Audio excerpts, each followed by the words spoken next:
미국의 캔사스주에 9살 소녀가 죽었습니다. 그는 민물에서 수상 스키를 연습하다가 죽었습니다. 물에 빠져 죽은 게 아니에요. 민물에 기생하고 있는 기생충 네글레리아 파울러리라 하는 기생충이 코로 들어갔습니다. 코로 들어가서 뇌에 있는 모든 신경세포를 파괴했어요. 그래서 그는 숨졌습니다. 그의 이름은 할리 유스트라는 소녀입니다. 9살밖에 안 되는 그 소녀가 안타깝게 죽은 거예요. CNN 방송은 이 소식을 지난달 19일에 전했습니다. 그는 체내에 들어간 기생충의 감염으로 닷새 뒤에 극심한 두통과 발열과 구토 등으로 온몸이 고통스러운 증상을 일으켰다가 그는 순간적으로 죽고 말았습니다.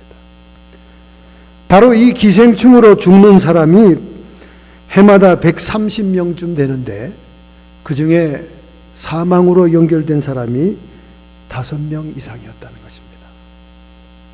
뇌를 먹는 아메바, 무서운 기생충이에요.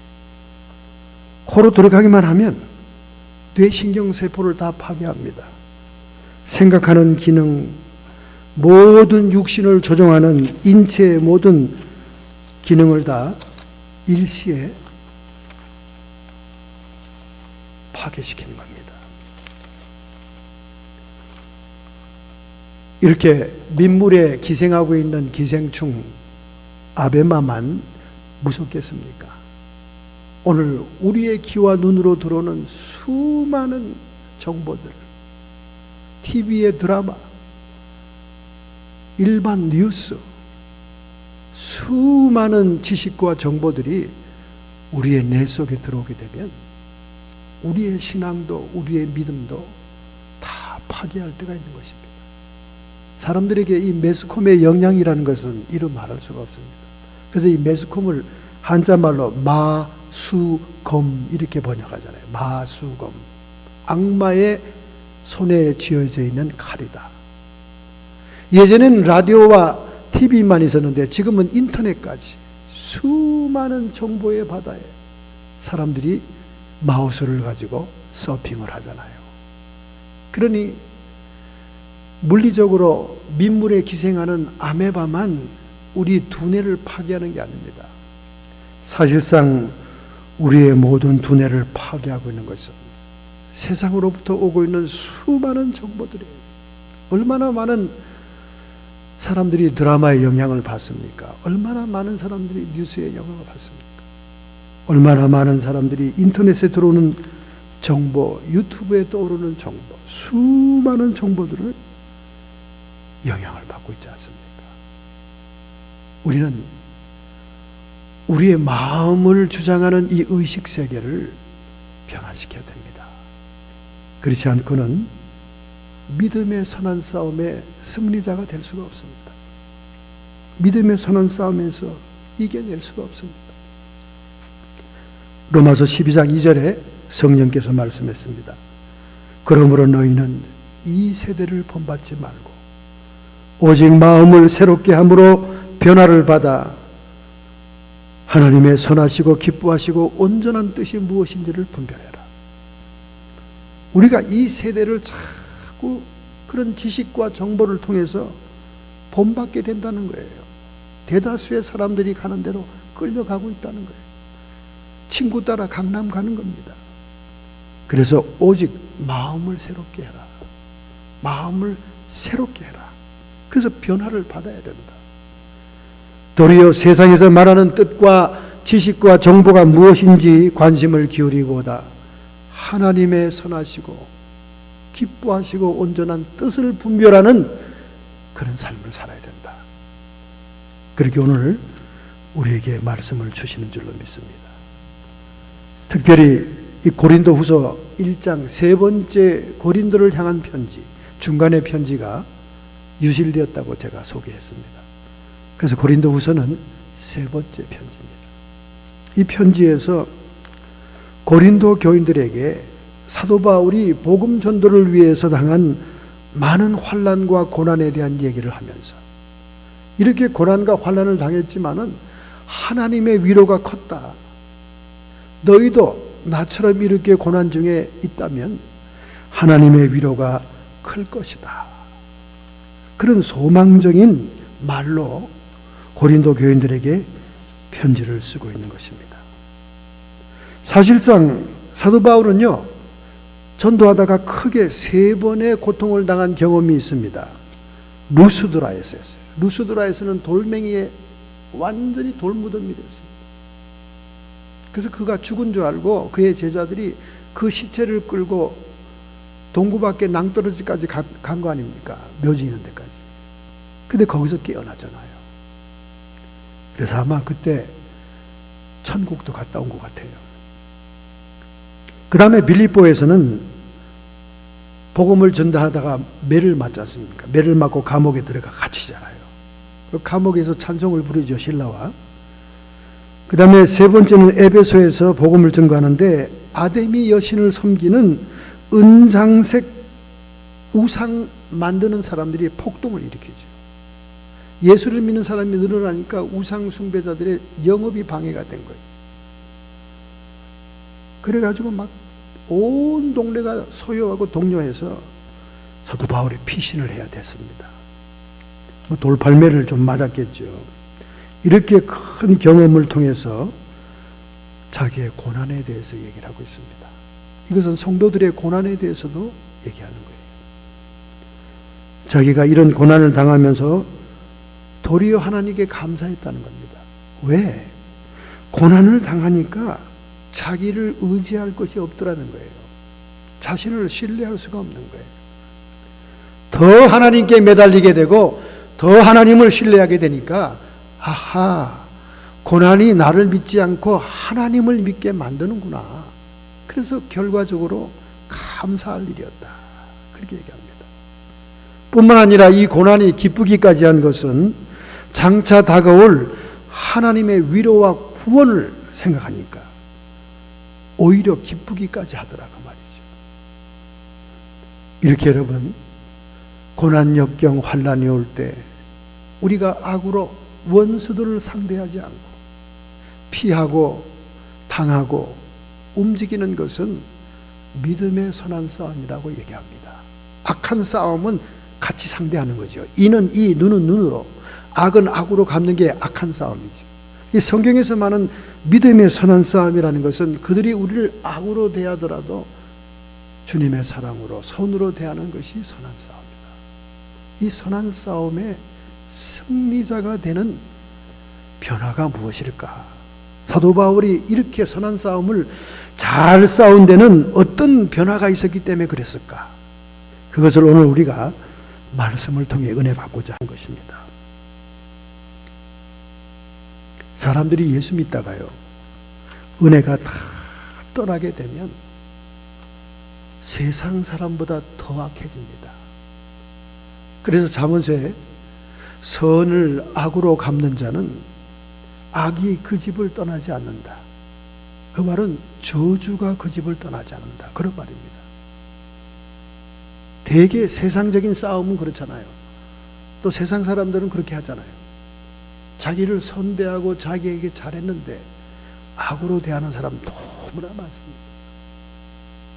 그래서 우리 목회자 부부들은 지쳐요. 목회자 부부들이 지칩니다. 우리가 그들의 고통과 아픔을 놓고 중보기도 해주죠. 여러분, 기도는 노동입니다. 베네딕트 수도원에서 그 수도원의 표어를 그렇게 정했어요.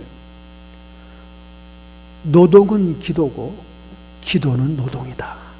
그래서 수사들이 해 있을 때는 땀을 펄펄 흘리면서 8시간 노동합니다. 밭 깔고 포도원 갈고 양치고 다 뜨거운 데서 노동을 하죠. 그리고 아침, 저녁, 새벽 이렇게 한밤중에 기도하잖아요. 낮에는 뜨거운 떼약볕에서 노동하는 것 자체가 기도고 그 노동도 기도입니다. 여러분, 노동하면서 그냥 노동만 합니까? 하나님과 대화하잖아요. 다 뜨거운 대학에서 대화합니다. 그리고 산천초목과 대화하잖아요. 노동이 기도입니다. 무건이죠. 여러분의 땀과 눈물과 그 노고가 섞여 있는 것이 기도죠. 그런데 기도도 노동이다 그 말이에요. 여러분 기도를 한번 전심으로 한번 해보세요. 많은 시간을 들여 한번 해보세요. 노동입니다. 노동이에요. 쉽지 않아요. 저는 이슬람 교도들이 하루에 5번 엉덩이를 쳐들고 돗자리에 앉아서 연불 외듯이 주문을 외우는 기도를 5번씩 하잖아요. 우리 동네도 이슬람 사원 교당이 얼마나 화려하게 크게 지어진지 모릅니다. 거기에 파킹장에 막 차들이 꽉꽉 찼어요. 오바마 대통령의 공헌이죠. 이슬람교가 미국에 이렇게 급작스럽게 성장하는 거, 불교가 성장하는 거, 이제 예수교는 낡은 종교가 돼가지고 사람들이 스킨타이어 된 거예요. 세상 사람과 별 다름없는 소금이 맛을 잊어버리니까 짓밟히는 거죠. 이슬람 교도들이 5번씩 엉덩이 쳐들고 기도해요. 최소한 이슬람 교도보다는 더 기도해야 되니까 제가 시계를 십자가로 그립니다. 시계를 십자가로 그리면 꼭지점에 시간이 나와요. 12시, 9시, 3시, 6시. 그때는 기도합니다. 어디에 있든지 무릎 꿇고 기도할 수 없는데 저는 속으로 기도하고, 무릎 꿇고 기도하는 것은 제 기도실에 들어가서 기도합니다. 기도는 노동이에요. 그런 노동 같은 기도를 통해서 중보기도 해주지 않습니까? 저는 그래서 누구를 위해서 이렇게 기도해 주겠습니다 이렇게 형식적인 인사 안 합니다. 그러면 똑 집에 와서 수첩에 적어놓죠. 메모합니다. 거짓 약속을 하면 안 되죠. 주의 이름으로. 그렇게 선대한 사람들이 다 악으로 갚고 갑니다. 그러니까 우리 사모하고 저는 지쳐서 낮아빠지는 거예요. 야, 이런 목회를 해야 되느냐? 이런 목회를 해야 되느냐? 도대체 목회에서 우리가 변화된 보람이 뭐냐? 뭔가 성취와 보람을 느껴야 우리도 뭘 할 맛이 나지. 그래서 맨날 둘이 앉아있으면 주중에는 아 여보 우리 목회 그만둘까? 이런 얘기 대화하는 거예요. 그래서 제가 잊어버려라. 교회를 떠나면 사람들을 잊어버려라. 기도하는 시간 외에는 절대 생각하지 말아라. 병난다. 마음 상한다. 그러나 성경엔 뭐라 그랬습니까? 선을 악으로 대하는 자들은 그 집에 악이 떠나지 않는다.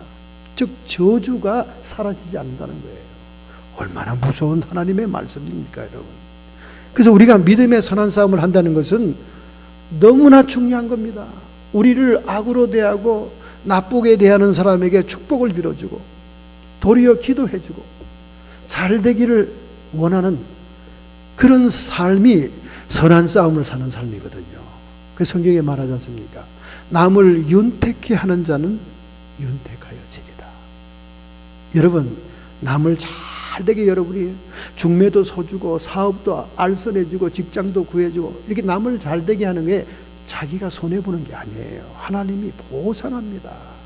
그런데 세상적인 사고방식으로는 남 잘 되는 꼴을 못 봐요. 심지어 어떤 조그만 식당에서 셰프로 일하다 나가면 거기 일하는 유능한 직원들 다 끌고 갑니다. 어떻게 해서라도 꼬여가지고 전화질을 해가지고 다 끌고 나가요. 그럼 자기에게 봉급 주고 선대했던 주인을 뒤통수 치는 거죠.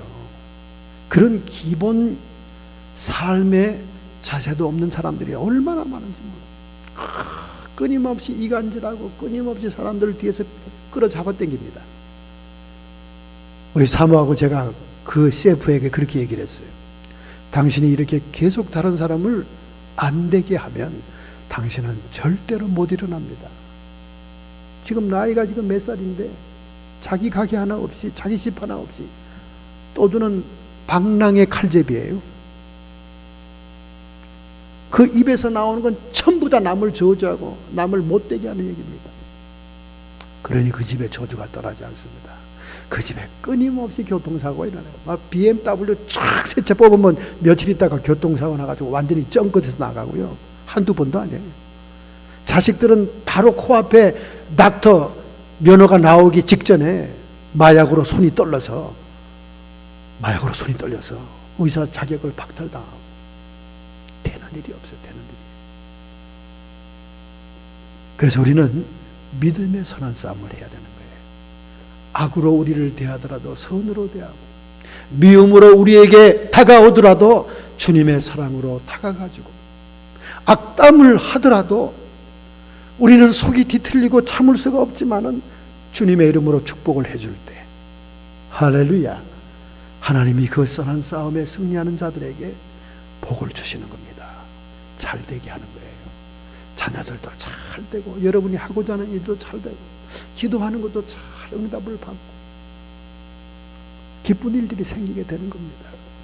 자, 그러면 사도 바울이 이 믿음의 선한 싸움에서 승리했듯이 우리가 승리하려면 무엇이 변화되어야 되는가? 우리 9절을 한번 보겠습니다. 9절 상반절입니다. 우리 마음에 사형 선고를 받은 줄 알았으니 이는 우리로 자기를 의뢰하지 말고. 사도 바울이 사형 선고를 받은 것처럼 죽음의 위기에 왔었다 그 말이에요. 오늘날 수많은 사람들이 불치의 병으로, 환난과 고난으로 사형 선고를 받은 것과 같은 입장에 있는 분들이 많아요. 우리 예수 믿는 분들 가운데도 많습니다. 정말 우리 사랑하는 조카 사회 목사님 얼마나 건강하고 목회를 잘했는데 불치의 병이 왔어요. 지금 키모를 5번째 받았다고 제 카톡으로 왔더라고요. 제가 안타깝게 기도하는 거죠. 하나님 치료해 주시옵소서. 목사가 불치의 병에 걸리면 어떻게 천국 복음을 증거하겠습니까? 어떻게 하나님의 말씀을 능력 있게 증거하겠습니까? 하나님, 그러니 기적을 보이소서. 너무나 고통스럽대요. 키모 받으면 병원에 월요일 날 가해자에 가 있으면 카톡이 탁 올라옵니다. 삼촌 지금 키모 받고 있어. 너무나 고통스러워한다는 거예요. 제가 뭐 어떻게 위로하겠습니까? 비록 고통스럽지만 잘 참아내세요. 초기에 발견했고 우리 하나님이 치료하시는 능력으로 도와주실 테니 잘 이기세요. 위로받고 싶어서 호소하는 거 아닙니까? 여러분, 우리 주변에 얼마나 사형 선고받은 사람들이 많습니까? 그러면 오늘 이 본문의 말씀처럼 자기를 의뢰하지 말아야 됩니다. 자기를. 여러분과 저는 너무나 약한 존재예요. 하나님 앞에서 우리가 내세울 것이 없는 존재입니다. 그런데 다 모든 사람들은 자기 잘난 맛에 살거든. 자기 잘난 맛에 살아. 전부 다 너나 할 거 없이 자기 잘난 맛에 살아요. 심지어 선악과 앞에서 아담과 하와, 그 여인 되는 하와가 하나님처럼 되고 싶어 했지 않습니까? 하나님을 상대해서 자기를 높이고자 하는 그 인류의 원죄의 본성이 있는데 모두가 자기가 잘났다고 생각하거든. 그 자기를 의뢰한다고요. 자기. 그러니까 사형 선고와 같은 이런 불치의 불가항력적인 한계에 도달하지 않고는 사람이 굴복을 하지 않아요. 그래서 고난이 필요한 겁니다. 그래서 여러분, 내가 믿음 생활을 해보니까 고난을 깊이 당하고 있는 사람들이 믿음이 좋더라고요. 그리고 겸손해지더라고. 우리 주변에 그런 분들 많이 만납니다. 요즘 완전히 병원에서는 그냥 내쳐버렸어요. 그냥 죽기만을 기다리셔. 요 목 요 위에만 딱 생명이 남아있어요. 목 위에만. 그런 마누라 씻기고 목욕시키고 뭐 마음의 소원이 그 애들 그 베이비카 끌고 문 앞에 파크에 산보 나가는 거랍니다. 그걸 못 해봤다는 거예요. 얼마나 안타깝습니까? 그런 환난과 고난을 겪으니까 사람이 겸손해지더라고요. 그리고 하나님밖에 없어. 그 입에는 하나님밖에 의지할 게 없으니까. 자기가 할 수 있습니까? 장모님이 할 수 있습니까? 장인이 할 수 있습니까? 일가 친척이 도와줄 수 있습니까? 의사들도 도와주지 못하는데, 곧 죽을 거라 그러는데. 그래서 사도 바울이 이 고난이 감사하다 그런 거예요. 고난 때문에 나를 의지하는 것을 벗어버리게 됐다는 거예요. 할렐루야. 여러분과 저의 의식 변화가 와야 됩니다. 의식이라는 것은 우리의 마음과 생각을 얘기하는 거예요. 잠언서 4장 23절에 오늘 여러분에게 말씀합니다. 무릇 지킬 만한 것보다 더욱 내 마음을 지켜라. 생명의 근원이 이에서 나면이라. 오늘 여러분과 저의 생명의 근원은 우리의 마음 속에 있다는 거예요. 이 마음과 생각이 우리의 의식을 형성하고 있는 것입니다. 그러니 우리의 의식 세계가 얼마나 중요합니까? 이 중요한 의식 세계를 세상 정보와 지식에 방치하고 있는 거 아닙니까? 온갖 드라마, 온갖 뉴스, 세상의 정보가 들어와서 우리의 마음과 의식 세계를 막 흔들어 놓는 거예요. 세상적인 가치관과 사고방식으로 살아갈 수 있도록 흔들어 놓는 거예요. 우리 인간은 특수한 존재입니다. 속사람이 있고 겉사람이 있어요. 속사람은 영혼이고 겉사람은 몸입니다. 육신이에요. 그래서 인간은 보이지 않은 영적인 세계와 보이는 세상 세계를 연결하는 교두보적인 존재예요. 우리 인간은 단순히 눈에 보이는 세계에만 관계된 존재가 아닙니다. 우리는 영적인 존재이기 때문에 하나님의 영의 세계와 연결이 되어 있고 이 육신에 보이는 세상과 연결이 되어 있는 거예요. 그런데 여러분과 제가 어떤 의식에 맞추느냐에 따라서, 어떤 채널에 맞추느냐에 따라서 영과 육의 세계가 연결이 되는 거예요. 여러분의 욕심에 가득 찬 의식으로 채널을 맞췄다면 세상 것밖에 안 보입니다. 세상 것밖에. 제가 누누이 최근에 설교하고 있는 것은 여러분의 모든 축복과 모든 공급이 세상으로부터 온다고 생각하면 안 된다는 거예요. 속지 마라 형제들아. 온갖 각양 좋은 은사와 온전한 선물들이 위로부터 빛들이의 아버지께로부터 내려오나니. 할렐루야. 세상의 모든 우리 누리고 있는 이 은혜와 축복은 다 위로부터 온 거예요. 지금 위로부터 비가 안 오니까 캘리포니아에 식량, 식재료가 30% 값이 뛰었지 않습니까? 모든 것은 위로부터 온 거예요. 천지 창조 모든 것이 위로부터 온 겁니다. 모든 아름다운 우리가 누리고 있는 환경이 다 하나님으로부터 온 겁니다. 여러분 잘 생각해 보세요. 세상에서 온 게 아니에요. 그리고 여러분 자신도 생각해 보세요. 여러분이 태어날 부모를 정했습니까? 여러분의 인생의 플랜을 정해서 프로그램화 해가지고 이 세상에 태어났습니까? 여러분과 제가 우리의 의사와 상관없이 주어진 인생이다 그 말이에요. 이 말은 더 이상 우리가 우리의 주인이 아니라는 거예요. 우리가 마음대로 할 수 있는 인생이 아니라는 거예요. 우리의 주인은 하나님이시라는 거예요. 할렐루야. 여러분 지금 여러분이나 저나 굉장히 대단한 것처럼 이렇게 껐덕거리고 살고 있지만 어머니가 젖 먹이지 않고 어머니가 10개월 동안 양수석에 우리를 키워주지 않았으면요 이런 인간이 못 되는 거지요. 다 처음부터 신세지고 온 거예요. 제가 한국에서 교장 선생님 전도했던 얘기 제가 했습니다만 하도 부인이 간곡하게 부탁하니까 목사님 우리 남편이 이제 죽습니다. 오늘 내일 합니다. 평생을 교장 선생으로 살아서 참 훌륭하게 산 사람이지만 예수를 믿지 않는 게 결정적인 흠입니다. 그 부탁을 해서 제가 병원에 갔잖아요. 임종 전에 가가지고 선생님한테 선생님 평생을 이렇게 수고하고 사시고 후학들을 키우시고 이렇게 많은 사람들을 옳은 길로 좋은 길로 인도하셨는데 이제는 선생님 자신의 영혼을 위해 주님을 영접해야 됩니다. 그랬더니 다주가는 목소리로 내가 이렇게 비참하게 됐다고 해서 이제 신세 질 수는 없지. 신세를 안 지겠다는 거예요. 경우는 바른 사람이지. 그래서 제가 그랬어요. 선생님 어차피 선생님이 태어날 때부터 남의 신세를 졌어요. 기왕에 신세진 인생이니 마지막에 갈 때도 주님 신세를 지고 가셔야죠. 난 못해요. 태어날 때부터 우리 신세진 인생이야. 아니 어머니가 우리를 젖먹이고 품어주지 않고 우리가 여기 태어납니까? 좀 여러분 생각 좀 해봐요. 왜 그렇게 여러분이 똑똑하다고 생각하면서 그 똑똑한 생각을 못해? 그렇잖아요. 우리는 우리가 주인이 아니야.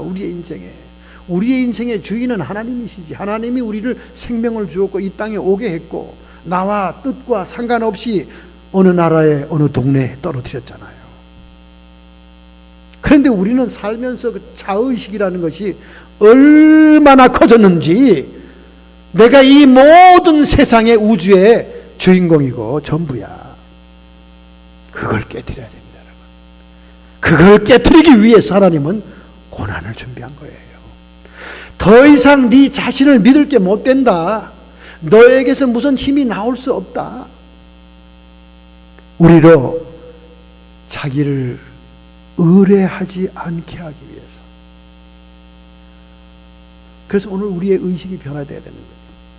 그런데 우리가 세상 것을 자꾸 받아들이면요, 자기가 주인공이 되는 거예요. 자기가 제일 잘났다고 생각이 됩니다. 자기가 모든 것을 할 수 있다고 생각이 되는 거예요. 그러나 이 마음의 생각을 바꿔야 그 마음에서 하나님의 생명이 역사하기 시작합니다. 할렐루야. 여러분이 어떠한 의식, 어떠한 채널로 움직이느냐에 따라서 영적인 하나님의 풍요한 세계와 접속이 되는 거예요. 모든 것이 다 위로부터 옵니다. 만물에 충만되신 주님, 그 충만한 주님이 머리 되신 이 교회 안에 모든 만물의 충만을 맡겼다고 하잖아요. 에베소 1장 23절의 말씀이에요. 그러니까 여러분이 이제 눈치 봐야 될 것은 세상이 아닙니다. 여러분이 눈치 봐야 될 것은 세상에서 줄 잘 서야 되는 게 아니에요. 여러분이 몸담아야 될 것은 주님의 교회입니다. 여기에 천국의 열쇠를 맡겨놓은 거예요. 할렐루야. 음부의 권세가 이기지 못하며 천국의 열쇠를 맡겨놓은 이 교회 안에 만물에 충만되시는 주님이 여러분과 저에게 필요한 것들을 공급하시고 우리의 믿음에 반응해서 많은 응답을 주신다, 그 말이에요. 할렐루야. 우리 목사님들이 자주 인용하는 미국의 유명한 사람이 있습니다. 그 사람은 존 워나메이크. 이 사람은 미국의 백화점 왕이에요. 미국의 백화점의 시조, 원조입니다. 많은 체인점을 가지고 재산을 불려서 부자였지만은 신앙도 부유한 사람이었어요. 그래서 그가 벌은 많은 수익금을 하나님의 교회를 위해서 헌신을 많이 했습니다. 특히 주일학교를 왕성하게 일으키는데 많은 헌금을 했어요. 그 자신도 주일학교에서 평생을 교사 일을 하면서 보람과 기쁨을 느끼고 살았습니다. 이렇게 사회적으로도 성공하고 존경을 받는 분이었기 때문에 정부에서는 끊임없이 그를 장관의 요직에 요청을 합니다. 장관 자리에 좀 앉아달라고. 상공부 장관, 이런 경제적인 분야에 좀 실력을 발휘해달라고 초청을 하지요. 그런데 그때마다 거절을 해요. 내가 장관이 되어서 중앙정부로 들어가면 내 모교의 주일학교 교사 일을 못하게 될 터니 나는 싫다. 난 바쁜 거 싫다. 그래서 거절을 합니다. 그러니까 나중에는 할 수 없이 조건부로 장관에 임명하죠. 주일학교 교사 일에 하나도 지장을 주지 않고 모교회를 섬기는 일에 절대 시간을 뺏지 않는 그런 조건을 거니까 그때 비로소 장관직을 허락했다는 거예요. 정말 훌륭한 신앙인입니다. 무엇이 중요한 걸 아는 분이죠. 세상으로부터, 세상의 권력으로부터 하나님의 풍성한 축복이 오지 않는다는 것을 이미 안 사람인 것. 모든 온전한 선물은 위로부터, 빛들의 아버지로부터 내려온다, 그 말이에요. 할렐루야, 할렐루야. 그래서 그는 평생 존경받는 신앙의 인물로 살다가 간 거예요. 오늘 여러분 어떠한 고난에 처해 있습니까? 어떠한 어려움이 여러분의 인생을 회방하고 있습니까? 사도 바울처럼 도리어 감사해야 됩니다. 이런 것들 때문에 내가 나 자신을 신뢰하지 않는다. 더 이상 내 의식을 내 중심적으로 내가 내 인생의 주인됨을 주장하지 않는다 그 말이에요. 여러분이 태어날 때부터 여러분의 의사와 상관없이 모든 것이 하나님으로부터 주어졌듯이 우리의 인생이 주님 것입니다.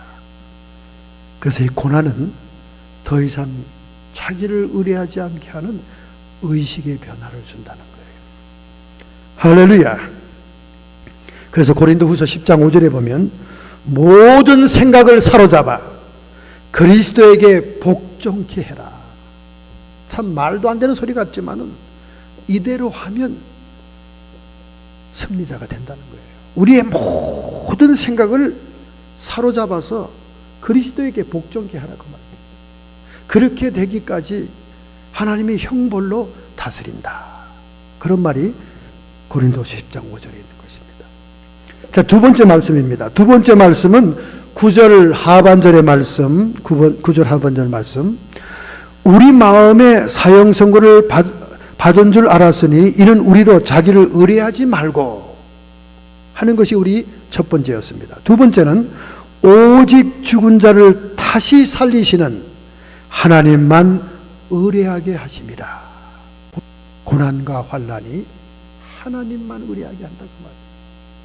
저도 이 고난과 환난을 체험해 보니까요, 하나님만 의뢰할 수밖에 없더라고요. 눈 감으면 마음이 편해요.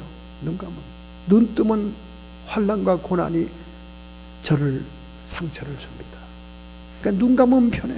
기도밖에 할 게 없더라고요. 오직 죽은 자를 다시 살리는 하나님만 의지하게 한다. 할렐루야. 그렇게 되면 큰 사망에서 우리를 건지시고 또 건지신다. 그렇게 말하고 있습니다. 오늘 우리가 두 번째로 변화될 것은 선택의 변화입니다. 우리의 의지를 따라, 우리의 이성을 따라 모든 것을 선택하는 그런 인생을 살아왔습니다. 이게 선악의 원리예요. 선악의 원리. 나에게 선하다, 유익이 된다, 나한테 이익이 된다, 그걸 선이라고 생각하는 거예요. 나한테 손해다, 내가 희생해야 된다, 이걸 악이라고 생각하는 거예요. 이게 선악의 원리. 완전히 자기 중심적으로 판단하며 사는 것이 선악의 원리예요. 이것이 우리의 이성에 의해서 움직이는 의지였습니다. 그러나 이제는 믿음으로 선택을 해야 돼요. 무엇을 믿음으로? 하나님을 믿음으로, 하나님을 신뢰하고 의뢰함으로 선택하는 그런 변화가 와야 된다고 말이에요. 히브리서 11장 6절 믿음이 없이는 기쁘시게 못하나니 하나님께 나가는 자는 반드시 그가 계신 것과 또한 그가 자기를 찾는 자들에게 상 주시는 이심을 믿어야 할지니라. 할렐루야. 이제 더 이상 자신을 신뢰하지 않고 하나님을 신뢰하는 믿음으로 살아가는 그 선택을 하는 삶을 살아야 된다는 것입니다. 우리 믿음이라는 것은 추상적인 게 아니에요. 그냥 상상으로, 마음으로 꿈꾸는 게 믿음이 아닙니다.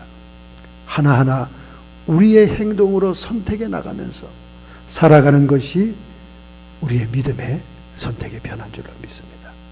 예전에는 내 중심으로 내가 편한 대로, 내가 이익이 되는 대로 선택을 했지만은 이제는 하나님 중심으로 하나님을 의뢰하면서 하나님의 뜻이 무엇일까? 하나님이 나를 어떻게 하기를 원하실까?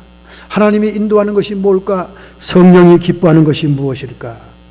그렇게 선택의 변화가 와야 된다는 거예요.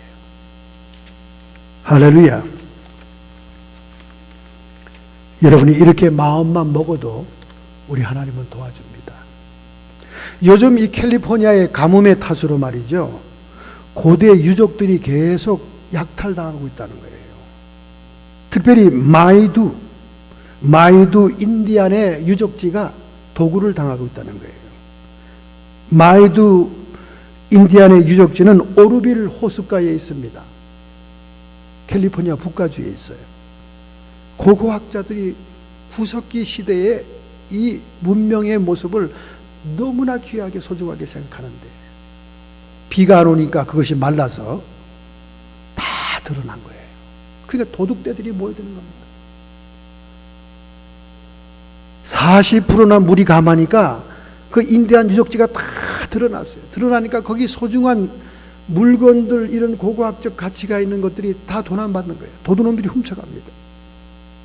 오늘 여러분과 제가 하나님의 은혜가 말라지고 성령의 은혜의 단비가 가뭄이 들면 도적죄들이 끼어드는 거예요. 마귀와 귀신의 떼들이 몰려오는 겁니다. 여러분과 제가 은혜가 떨어지고 신앙이 멀어지고 해이해지고 깨어나지 못하고 하나님 말씀대로 살려고 하지 못하면 다 은혜가 떠나면서 많은 도적떼들, 귀신떼들이 몰려와서 도적질하고 죽이고 멸망시키려고 우리에게 위협을 가하게 될 것입니다. 그러므로 우리는 이제 작은 선택이라도 하나님의 성령의 인도를 따라 선택하는 그러한 삶을 살아야 될 줄로 믿습니다. 할렐루야. 이것이 바로 생명의 원리예요. 하나님의 생명과 연관되어서 하나님의 생명에 순종하는 선택의 원리죠. 이런 원리가 우리 삶에 일어나기를 원합니다. 요한계시록 2, 3장에 보면 소아시아의 7교회가 나오잖아요. 그 중에 리디아라는 국가의 수도가 되는 사데라고 하는 교회가 나옵니다. 이 사대에 있는 교회입니다. 사대에 있는 교회인데 이 사데라고 하는 도시는 완전히 암박 위에 도시가 서 있는 거예요. 아주 철옹성 같은 요새입니다. 그 놀라운 것은 그 높은 암박 사이로 강물이 흘러가고 있어요. 강물이 흘러가는데 그 강물에서 금이 많이 나는 거예요. 금이. 대단하죠. 적군이 쳐들어올 수 없는 그런 요새와 같은 안반의 산성 위에 그 도시 한가운데 강이 쫙 흘러가는데 거기에 금이 많은 거예요. 금이 많은 거예요. 그래서 사금을 채취해서 그 금으로 그 도시가 얼마나 부유한지 모릅니다. 그 당시에 유명했던 히랍의 철학자가 솔론이라는 사람이 있는데 그 동네를 방문합니다. 하도 유명한 동네니까 그 동네를 방문해서 그가 자기의 문서에 이렇게 남깁니다. 너무 그 사람들은 부유하고 사치스럽다. 그리고 향락의 산업이 너무나 발달되어 있다. 돈이 많고 흥청망청하니까요. 그런데다가 적군이 쳐들어와도 그 성을 점령할 수가 없어요. 깎아지른 요새 위에 서 있으니까. 그래서 너무나 해이하고 너무나 향락적인 그런 도시였어요. 그래서 성령께서는 거기 있는 교회에게 이렇게 얘기합니다. 너희가 실상은 살았다고 하는 이름은 가졌으나 죽은 자로다. 일깨어서 깨어나라. 그리고 영적인 경각을 얘기합니다. 너희들이 깨어나지 않으면 죽을 것이다. 여러분, 이 요한계시록의 성령의 편지는 놀라운 예언이었습니다. 얼마나 성벽이 잘 되어 있는지 보초가 몇 명 서 있지 않아도 적군이 쳐들어갈 수가 없어요. 그런데 군대가 그 절벽 밑에 성 밑에 포위한 거예요. 포위했는데 그 성을 쳐들어갈 길을 발견할 수가 없어요. 어디로 들어가야 될지 발견할 수가 없는 거예요. 그러니까 포위만 하고 있는 거예요. 밤이 돼도 낮이 돼도 그 성을 쳐들어갈 방법이 없는 것입니다. 그런데 요즘처럼 달이 휘청 밝은 밤에 포위한 군인들이 정신을 차리고 틈을 노리고 있는데 그 성벽 위에 한 군사가 투구를 쓰고 꾸벅꾸벅 졸고 있습니다. 뭐 지킬 필요도 없을 정도로 쳐들어올 그런 요새니 못 쳐들어온 요새니까 졸고 있었어요. 졸고 있다고만 딸그당 하고는 이 투구가 떨어진 거예요. 성벽으로부터 투구가 딸랑딸랑 떨어지기 시작하는데 그 바위 암벽 절벽 밑으로 떨어진 거예요. 그래서 포위한 적군들은 정신을 차리고 저게 어떻게 될 것인가 하고 지켜보고 있었더니 한참 후에 그 병사가 자기 투구를 가지러 온 거예요. 밑으로. 그러니까 포위했던 군대 장군이 얼른 수색대를 그 사람 따라가라고 그런 거예요. 그 보초병을 따라갔더니 세상에 그 지하 동굴, 여러분 알죠? 종류굴 같은 거, 물이 막 흐르는 그런 동굴에 미로가 동굴로 성벽까지 나 있었던 거예요. 아무도 그걸 모르는 거죠. 그런데 이 사병은 자기의 투구를 주스러 그 비밀스러운 길로 내려온 거예요. 드디어 이 포위한 수색대가 그 길을 따라서 공경 루트를 만들게 된 겁니다. 날이 밝고 해가 뜨자 그들은 그 비밀, 그 지하 동굴 루트를 따라 군대가 쳐들어간 거예요. 그래서 난공불락의 그 성이 완전히 멸망을 당합니다. 그래서 성경은 그렇게 얘기한 거예요. 너희들이 살았다는 이름은 있지만 실상은 죽은 자다. 깨어있어라. 깨어있지 않으면 멸망의 날이 이르리라. 한 병사가 성벽을 형식적으로 지키다가 꾸벅꾸벅 졸다가 떨어진 투구 하나 때문에 그동안 부귀영화를 누렸던 그 사대는 멸망을 당했다 그 말이에요. 오늘 여러분과 저는 얼마나 좋은 환경에서 신앙생활하고 있습니까? 얼마나 좋은 시간, 얼마나 좋은 여건에서 하나님을 예배할 수 있지 않습니까? 지금은 세계 도처에 수많은 북한을 포함하여 순교자들이 얼마나 많이 나오고 있습니까? 오늘 여러분과 저는 깨어 있어야 됩니다. 우리의 의식이 변화되어야 되고 우리가 선택하는 선택의 변화가 일어나야 됩니다. 우리가 일깨어 있지 않으면 우리는 조용히 다가오는 멸망 앞에 속절없이 무너지게 될 것입니다. 오늘 우리의 마음을 다잡읍시다. 우리가 우리의 삶 속에 하나하나 선택하는 우리의 모든 행보와 움직임도 하나님의 영광을 위해 선택해야 될 줄로 믿습니다. 여러분이 깨어나기를 결단하신다면 오늘 여러분의 가슴에 손을 얹기 바랍니다. 오늘 여러분의 마음을 다잡으시기 바랍니다. 얼마나 우리의 신앙생활이 나태하고 잠든 상태에 있습니까? 하나님께서 우리를 깨어나기를 원하시는 것입니다. 이렇게 결심하고 결단한다면 여러분의 가슴에 손을 얹기 바랍니다. 전능자의 손길이 우리와 함께하고 있음을 믿습니다. 우리는 너무나 좋은 환경, 너무나 좋은 여건에서 하나님을 섬기고 예배하는 까닭에 도리어 우리의 영혼은 잠들어 있습니다. 우리가 일깨지 아니하면 사망과 죽음의 날이 불현듯 닥친다고 말씀하고 있사오니 하나님 우리에게 경각심을 주시옵시고 우리의 마음을 지키게 해 주옵소서.